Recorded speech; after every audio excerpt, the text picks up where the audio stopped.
Como cerebro principal de nuestro CANSAT vamos a utilizar la placa de desarrollo SP32V4, la cual irá unida a una PCB que hemos diseñado nosotros con otros sensores como por ejemplo el G87, del cual explicaré un poco más adelante. Para la estación de tierra vamos a utilizar esta otra placa de desarrollo, la TBIN V1.1, la cual nos viene muy bien ya que aparte de tener varios pines que facilitan el uso de distintos sensores, tiene ya incluidos GPS y módulo de transmisión de datos LoRa, el cual nos sirve para conseguir todos los datos. Como misión primaria tenemos la recolección de datos como temperatura, presión y nosotros hemos añadido giroscopio y acelerómetro. Todos esos datos se consiguen con el sensor G87. El programa se encarga de leer los datos de forma periódica, los empaqueta en una sola cadena, los envía y la estación de tierra se encargará de recibirlos, desempaquetarlos y mostrarlos tanto en una pequeña pantalla como almacenarlos en una tarjeta SD, la cual podremos utilizar después para analizar los datos con el programa de proceso.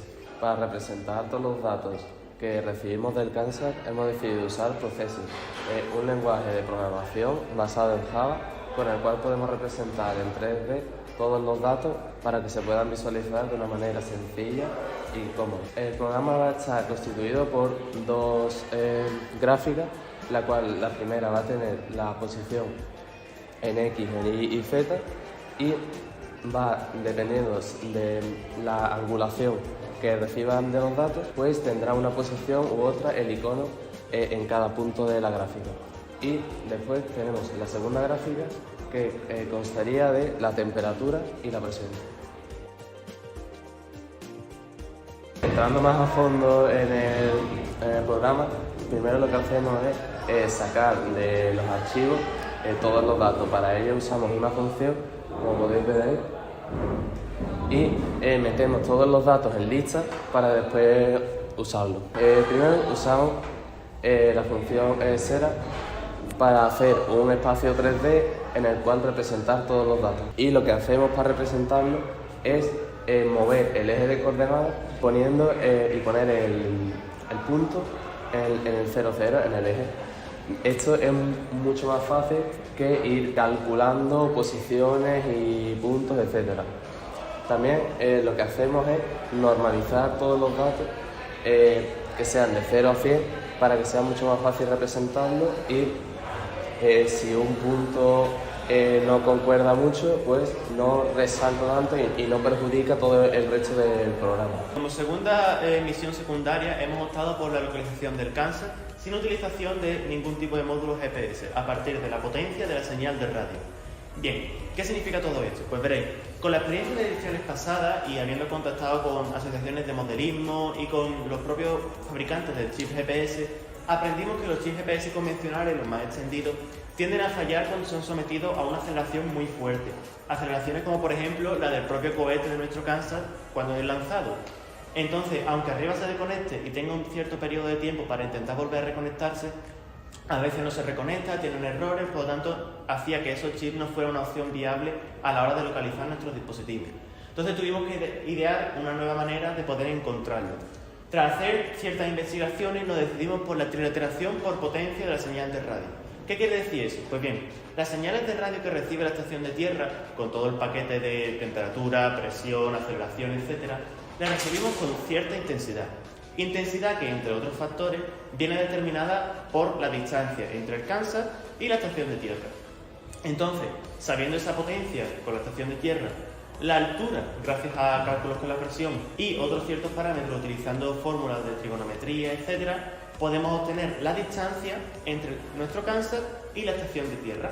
Si en lugar de tener una sola estación de tierra tenemos 3 con una suficiente separación, podemos utilizar trilateración para obtener con una precisión aproximada pero fiable la posición de nuestro CANSAT durante todo el descenso de su recorrido. Si a eso le sumamos el módulo GPS, que como hemos comentado antes, tiene ya incluido las estaciones de tierra, podemos obtener la posición del CANSAT no solo relativa a las 3 estaciones, sino a escala global obtener las coordenadas exactas de nuestro CANSAT, lo cual nos permite obtener su posición sin necesidad de utilizar un módulo GPS ni caro ni que tenga errores. Pues bueno, para la parte de diseño en 3D, principalmente hemos utilizado el diseñador de Tinkercad por la versatilidad que tiene a la hora de poder trabajar desde el escritorio y desde el instituto, sin necesidad de transportar ningún tipo de archivo. Para el diseño principal, que es el CANSAT en sí, lo que hemos hecho es dividir un cilindro a la mitad, ¿vale? El cilindro tiene una medida de 60 milímetros de diámetro y 110 milímetros de alto, ¿vale? Como se ve, tenemos nuestros logos colocados, orificios en la parte de arriba para poder sacar el paracaídas por la parte superior, y lo más importante son la parte interna, ¿vale? El módulo para poder dispersar la semilla consta de un servo, un tanque para la semilla y un brazo del servo, el cual va sacando e introduciendo las semillas, ¿vale? Tenemos aquí la parte de módulo de carga y descarga para poder sacar 5 voltios nominales hacia la placa, y la batería, ¿vale? Vamos a hablar un poco de esta parte de aquí. La batería es una 18C50 de tantalato de litio, un material que es mucho menos propenso a las explosiones. Este módulo de carga tiene tipo C, al cual le hemos creado un alargador para poder cargarlo externamente. La antena atraviesa lo que viene siendo todo el diseño. La antena básicamente funciona, es un trozo de alambre de cobre con 8,5 centímetros de largo y 2,2 milímetros de diámetro. Entonces, de aquí, de la propia placa de carga, saca 5 voltios que la llevamos a la placa. Aquí podéis ver cómo está diseñado la parte de la semilla. Y como veis, el servo, la pata y el compartimento para la semilla. Y aquí dentro iría la placa PCB diseñada. Y aquí también habrá un puerto externo para poder cargar, para poder programar la SP32. El diseño 3D no solo ha sido para el CANSAT en sí, también ha sido para las antenas. Este año la antena la hemos diseñado completamente en Tinkercad. Lo que quería diseñar yo era un tipo de antena la cual fuese cómoda para agarrar y apuntar, y que podamos desmontarla, ¿vale? Para poder transportarla, etc. Entonces está compuesta de varias partes, y cada parte tiene 1 o 2 alambres de cobre, que es el mismo tipo que el que está dentro del CANSAT, y está recubierto por una vaina de PLA simplemente decorativa y para poder protegerla. Esto de aquí es un cemento de prueba, ¿vale? De la antena. Tiene su método de poder conectarlo y desconectarlo, montarlo y desmontarlo. Y la vaina simplemente iría encajada. Tiene forma de arma porque para poder agarrarlo bien. Y todo esto se ha podido imprimir con las impresoras de nuestro instituto.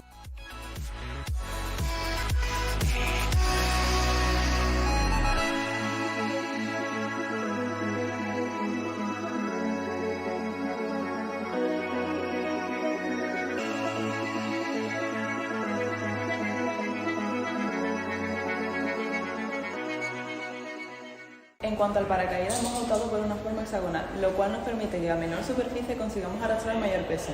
La diagonal de este hexágono del paracaídas son 64 centímetros de ancho, y tenemos un speedhole que mide 6 centímetros. Este nos permite tener más estabilidad en lo que viene siendo el paracaídas. Luego hemos optado por, obviamente, ponerle 6 cuerdas, una en cada uno de los vértices del hexágono, atadas 3 a 3, los cuales van a ir unidas a unos huecos que están en la parte superior del CANSAT. Los materiales de nuestro paracaídas hemos optado por usar para el paracaídas tela de paracaídas, y para las cuerdas tanza de pesca. Además, lo que viene siendo el paracaídas va a permitir que el CANSAT vaya a entre 3,5 y 5 metros por segundo.